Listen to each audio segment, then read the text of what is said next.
Hello everyone, channel में आप सबका स्वागत है। आज की कहानी इंडिया में बहुत चर्चा में है। ये कहानी है महाराजगंज, उत्तर प्रदेश की, जहां गलत तरीके से मकान तोड़े गए, कोर्ट में केस चला और आखिरकार सुप्रीम कोर्ट ने लोगों को इंसाफ दिलाया। जरा सोचो, आप अपने घर में आराम से रह रहे हो और अचानक बिना किसी चेतावनी के बुलडोजर आपके दरवाजे पर आ जाते हैं। 2019 में महाराजगंज के हामिद नगर के लोगों के साथ यही हुआ था। सरकार ने सड़कें चौड़ी करने का फैसला किया और बिना कोई नियम कानून माने घरों को तोड़ना शुरू कर दिया। 100 से ज्यादा घर और दुकानें मिट्टी में मिला दी गईं, जिससे बहुत से परिवार बिल्कुल बर्बाद हो गए। एक पीड़ित पत्रकार मनोज तिब्रेवाल ने इसका विरोध किया। उनका घर, जो उनके दादाजी ने 1960 में खरीदा था, उसे बिना किसी सूचना के गिरा दिया गया। इंसाफ पाने की ठान के उन्होंने सुप्रीम कोर्ट में केस कर दिया। और दोस्तों, क्या गजब हुआ। 6 नवंबर 2024 को chief justice DY Chandrachud, justice JB Pardiwala और मनोज मिश्रा की बेंच ने एक ऐतिहासिक फैसला सुनाया।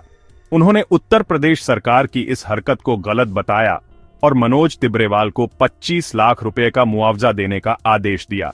लेकिन बस इतना ही नहीं, कोर्ट ने साफ साफ कहा, कोई भी सरकार बिना सही तरीके से नियमों का पालन किए घरों में घुसकर उन्हें नहीं तोड़ सकती। बेंच ने इस काम को अराजकता बताया। कोर्ट ने सभी राज्यों और केंद्र शासित प्रदेशों को निर्देश जारी किए कि भविष्य में ऐसी घटनाएं दोबारा न हों। इस मामले ने एक कड़वी सच्चाई को उजागर किया। ये तोड़फोड़ सिर्फ अतिक्रमण हटाने से कहीं ज्यादा बड़ी साजिश थी। कोर्ट ने तत्कालीन डीएम, एडीएम, एडिशनल एसपी और अन्य अधिकारियों की भूमिका की गहन जांच के आदेश दिए। इस मामले में शामिल 27 लोगों पर अब कानूनी कार्रवाई होगी।